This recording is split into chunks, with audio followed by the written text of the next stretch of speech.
Hello everybody. ये video उन सब के लिए जिनको ये लगता है कि अब वो lack of expertise in machine learning and AI की वजह से पिछड़ रहे हैं।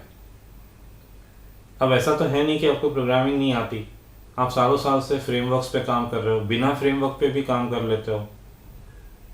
कॉम्प्लेक्स एसक्यूएल लिखना या मल्टी थ्रेडिंग कोर से इस्तेमाल करके कुछ एप्लीकेशन डिज़ाइन करना, वो सब आपको आता है।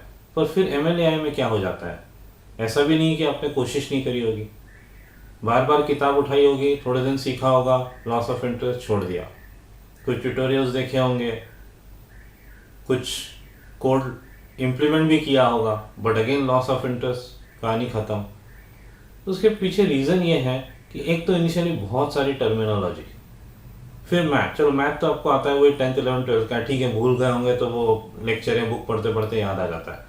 पर जब इम्प्लीमेंटेशन की बात आती है तो everything boils down to Python, scikit, Keras, TensorFlow, pandas. मतलब एक सीएसवी फाइल लोड करनी है तो उसके लिए अपन पांडास इंस्टॉल करते हैं क्योंकि उसमें एक बनी बनाई मेथड अवेलेबल है। तो एज ए प्रोग्रामर वो मज़ा नहीं आता, और मज़ा नहीं आएगा तो लॉस ऑफ इंटरेस्ट है। तो एग्जैक्टली ऐसे स्टूडेंट्स के लिए मैंने कोर्स डिज़ाइन किया है। इसमें हम सब कुछ सी से करेंगे, और चूंकि मैं ये सब सी से कर रहा हूँ, आपकी इच्छा हो तो आप मेरे को सी में करते हुए देखो, आपका जावा में एक्सपर्टाइज है, आप जावा में कर लो। हम कोई बनी बनाई लाइब्रेरी इस्तेमाल नहीं करेंगे एमएल से रिलेटेड जो काम है उसके लिए।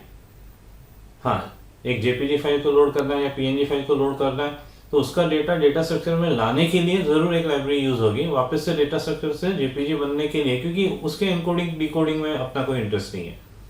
Same story video processing, video का डेटा स्ट्रक्चर में लाने के लिए एक लाइब्रेरी हम यूज़ करेंगे। फिर डेटा स्ट्रक्चर में जो भी नेसेसरी प्रोसेसिंग करनी है वो हम खुद ही करेंगे।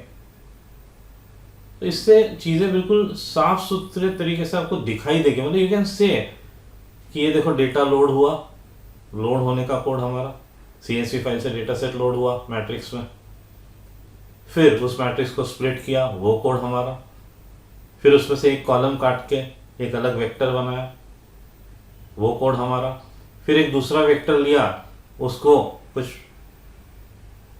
प्रीसेट वैल्यू से फिल किया, वो कोड हमारा, फिर उस मैट्रिक्स का उस वेक्टर का मल्टीप्लिकेशन किया, वो कोड हमारा, फिर एक जो रिजल्ट जनरेट हुआ उस वेक्टर को किसी और वेक्टर के साथ कुछ ऑपरेशन परफॉर्म करके कुछ वैल्यू एक्सट्रैक्ट करी, फिर उस पर कुछ ऑपरेशन करना है तो अगेन ढेर सारे वेक्टर के ऑपरेशन है, मैट्रिक्स के ऑपरेशन। तो ये सब हम नहीं करे होंगे तो ऐसे दिखते हैं हमको आंखों के सामने। और ये इस तरह का एक्सपेरिमेंटेशन मैंने 1.5 साल पहले से शुरू किया। कुछ स्टूडेंट्स हैं, कोई यूएस से एमएस कर रहा है, तो उनको सजेस्ट किया आपको वो सब सी में बनाए, और अब वो पूरी प्रोसेस एंड टू एंड मेरे को एक टेलीफोनिक कन्वर्सेशन में समझा देते हैं, और लिटरली ऐसे समझ में आता है कि उनकी आंखों के सामने दिख रहा है उनको कि क्या हो रहा है। पूरे कोर्स को मैंने 13 मॉड्यूल में डिवाइड किया है। You just go by module. Fees भी आपको मॉड्यूल बाय मॉड्यूल ही पे करनी है, और आपको 13 भी करने की ज़रूरत नहीं है।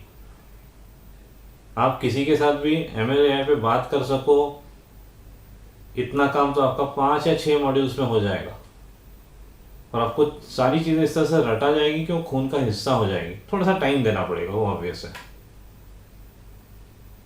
So that's it, enjoy this course, thank you.